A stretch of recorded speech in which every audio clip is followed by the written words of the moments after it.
convido a professora Letícia Medeiros, até já provocando a professora Letícia, para que ela nos conte um pouquinho da sua tese de doutorado aí, de uma forma breve, naturalmente, porque eu sei que isso exigiu bastante dedicação, estudo. Então, seja bem-vinda, professora. Obrigada, professor Maurício. Boa noite a todos, boa noite para quem chegou aí.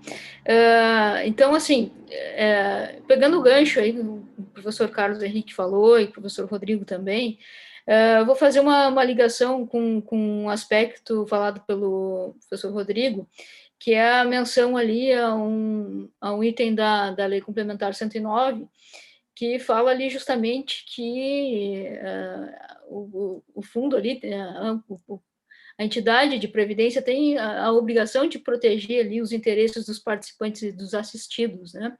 E para isso a gente precisa de uma governança do plano, né? Dos fundos, das entidades.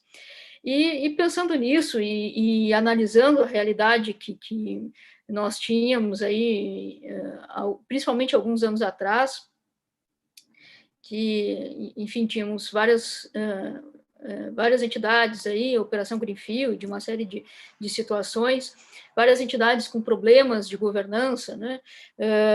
Porque o que acontece, né? Uma entidade de previdência complementar, o fundo de pensão, ela é um composto de vários agentes, vamos dizer assim, né? Tem o participante, tem o assistido, tem a empresa, a patrocinadora, tem aí a sua própria gestão. Então, as relações desses vários agentes, elas geram uma série de problemas.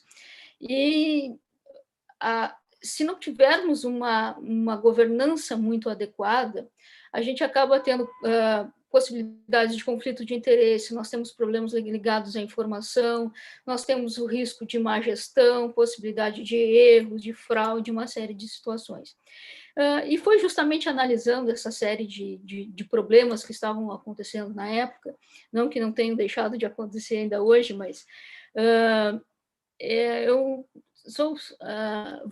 resolvi pesquisar mais a fundo essa questão, porque justamente, até uma outra coisa mencionada pelo Rodrigo, que a informação é a regra, né?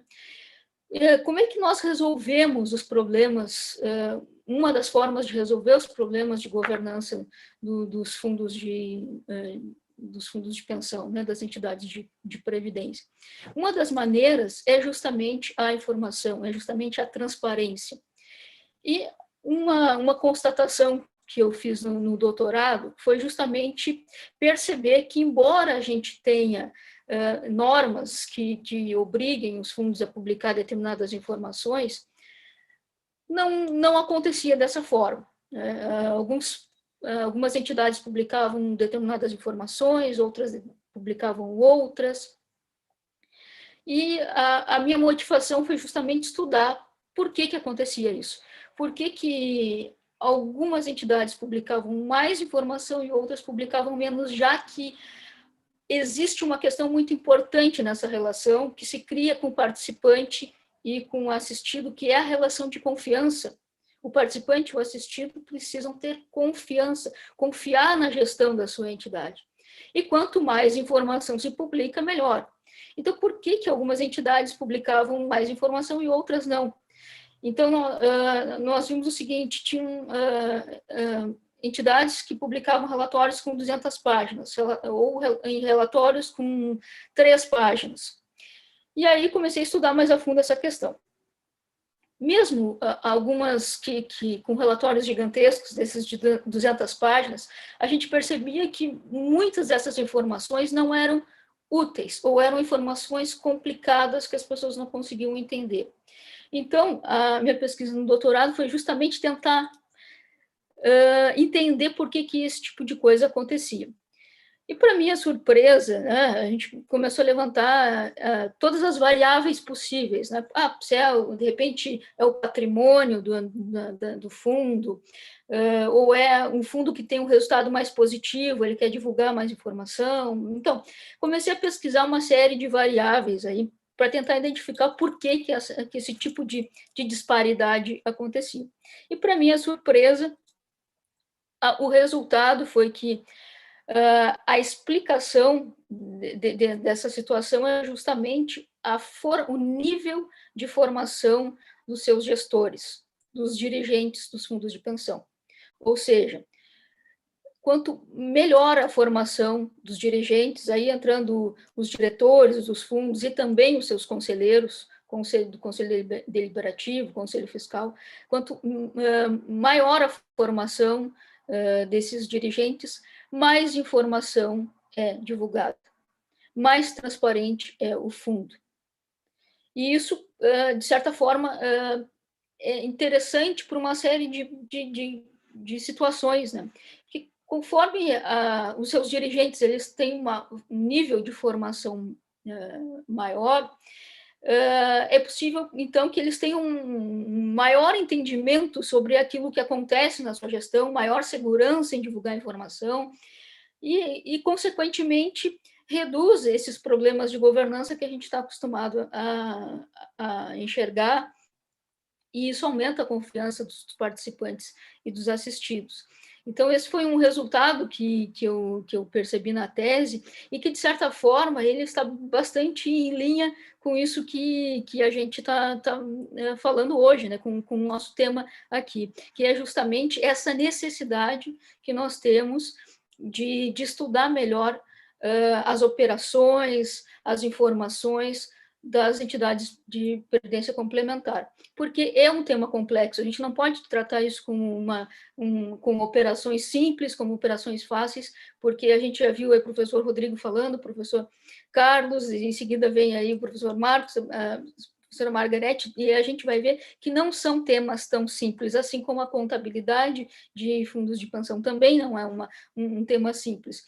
E a gente precisa, sim, entender um pouquinho mais, entender como, não só como dirigentes, como atuantes nessas entidades, mas também como usuários, né, como participantes e como assistidos. Então, quanto mais a gente estudar, quanto mais a gente aprender sobre isso, melhor. E resgatando esse ponto, uma das questões que liga justamente a questão da importância da governança, né, de tratar a governança de fundos de pensão, é uma questão técnica aí que muitas vezes é a pedra no sapato de muita gente, é a questão da contabilidade, né? Porque uma das formas principais que se tem de divulgar a informação é os relatórios contábeis. Que, vamos dizer assim, a gente fala, eu que sou da contabilidade, né, a gente trata a contabilidade como a linguagem dos negócios. E isso tem um certo preço, porque esta linguagem dos negócios ela não pode ser uma linguagem tão complexa assim. E o problema é que a gente sabe que fundos de pensão é uma entidade muito específica, com operações muito específicas, né? Eu administro o recurso de terceiros, ele tem uma característica muito específica, que é essa administração de longo prazo, né? É muito diferente de uma empresa que compra e vende uma mercadoria, ou produz e vende uma mercadoria, e este resultado é, de certa forma, imediato, então que eu consigo fechar um balanço e ter um resultado ali da minha operação, normalmente no final do ano. Eu tenho que perceber, como o Carlos falou, ali que uma pessoa que, de repente, entra na minha entidade hoje, eu tenho que perceber que ela vai ficar, muitas vezes, 25, 30 anos ali, contribuindo com essa entidade, e muitas vezes no final desse tempo que ela vai receber seu benefício. Então, esta característica é muito peculiar.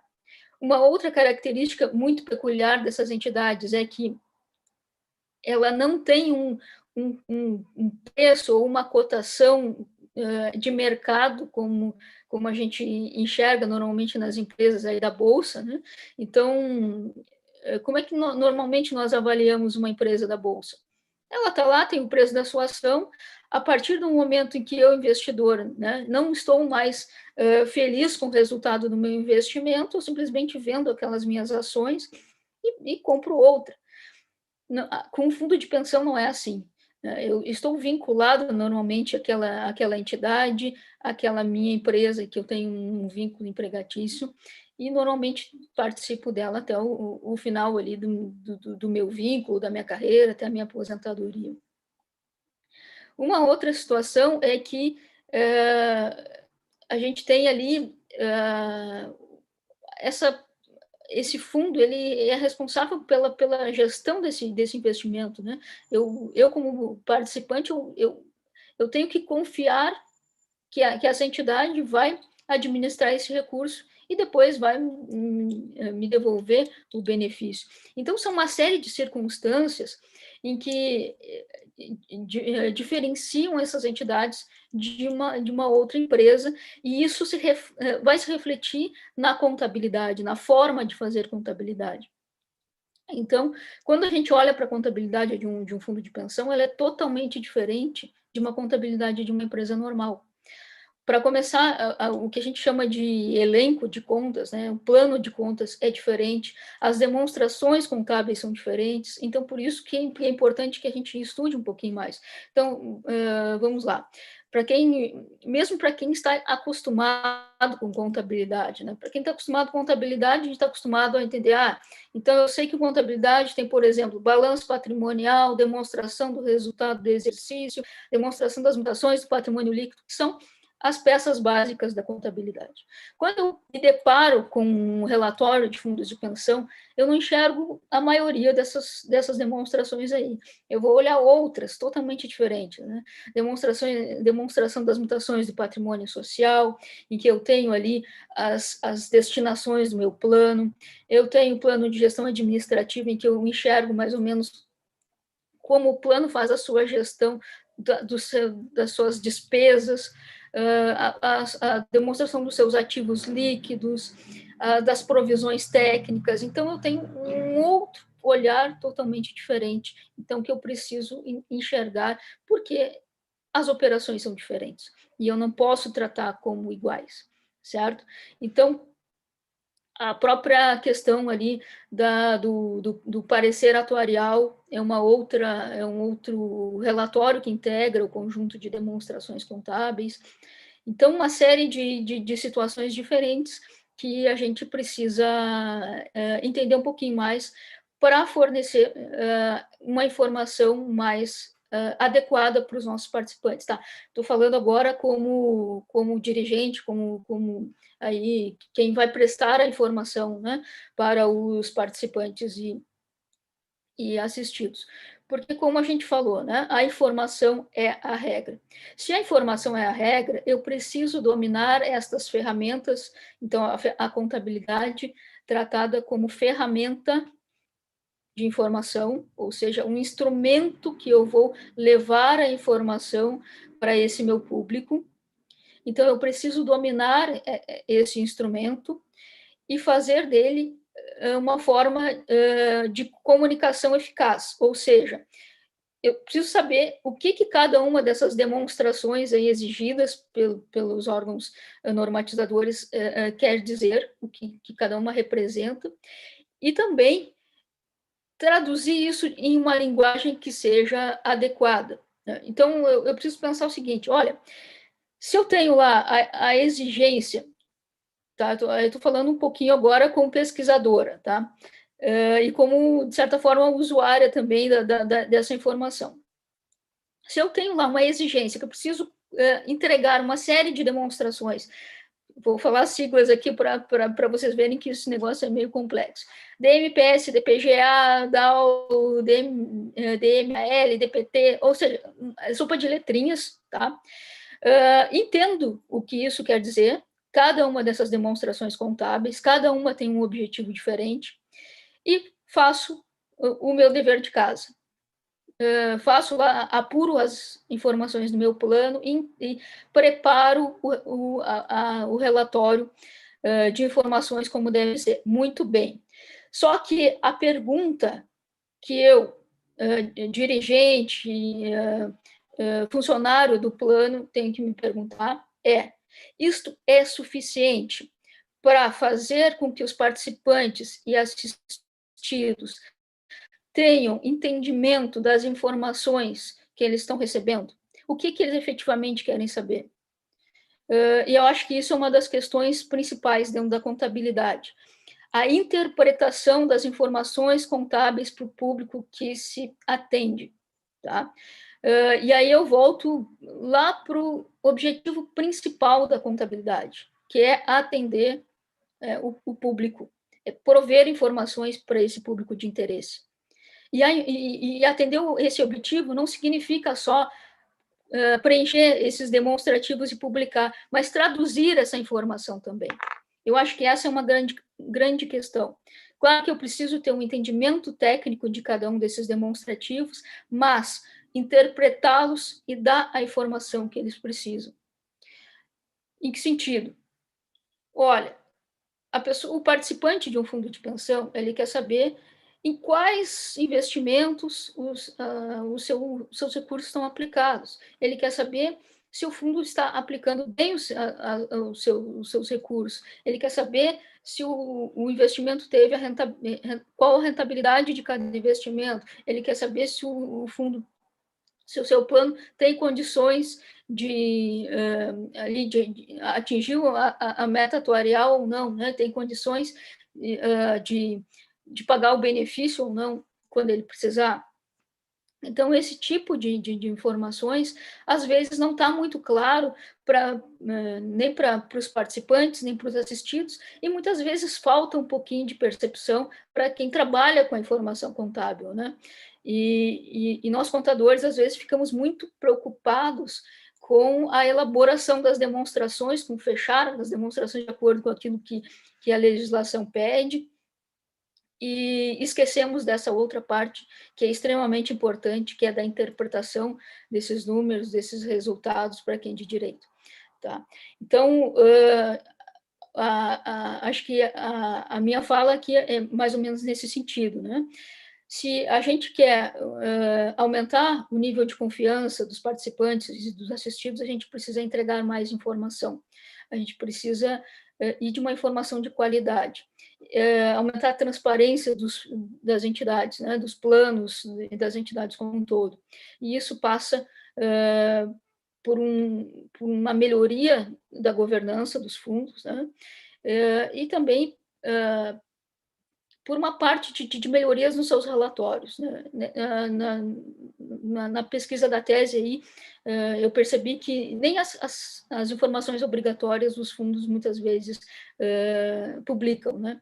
Então, o primeiro passo é publicar as informações que são obrigatórias, que são demandadas pelos órgãos reguladores, mas, além disso, né, a gente sempre fala que, em governança, um dos princípios é a transparência, e transparência não é só atender o que é obrigatório. A transparência é o desejo de informar, é a vontade de informar, é a vontade de fazer com que o meu público de interesse realmente tenha ciência do que está acontecendo aqui dentro da minha entidade. E isso passa por uma melhoria de relatórios e por uma interpretação melhor dessas informações contábeis. Né?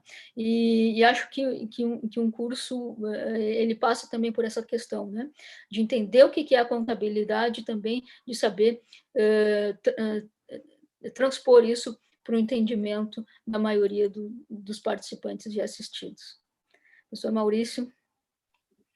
Muito obrigado, professora doutora Letícia, aí, que nos brinda aí com um pequeno, né, mas importante trecho disso, que ressalta que a distinção entre as empresas que têm uma boa e uma não tão boa gestão, para falar assim, né, é basicamente a capacitação do seu quadro diretivo. Né? Muito obrigado pela sua participação. Então, agora nós passamos para a palavra ao professor doutor professor Marco Martins, para que ele vá falar sobre os aspectos de investimento, finanças, um desafio bem importante que os gestores têm. A palavra para o professor Martins. Muito boa noite, então. Parabéns aos demais palestrantes, ao professor Rodrigo, ao professor Carlos, à professora Letícia. Bem, eu começo só ajudando ali o Carlos, né? Para se vocês eventualmente não sabem muito bem o que é um atuário, quem já assistiu o filme As Aventuras de Paddington, lá de 2014, o pequeno urso que vai parar em Londres, saindo do Peru depois de um terremoto, e é adotado pela família Brown. O patriarca da família é um atuário, né? Ele passa o tempo todo calculando o risco, ele trabalha com uma seguradora, né? E ele fica atônito quando, de repente, tem um urso dentro da casa dele e ele não conhece o custo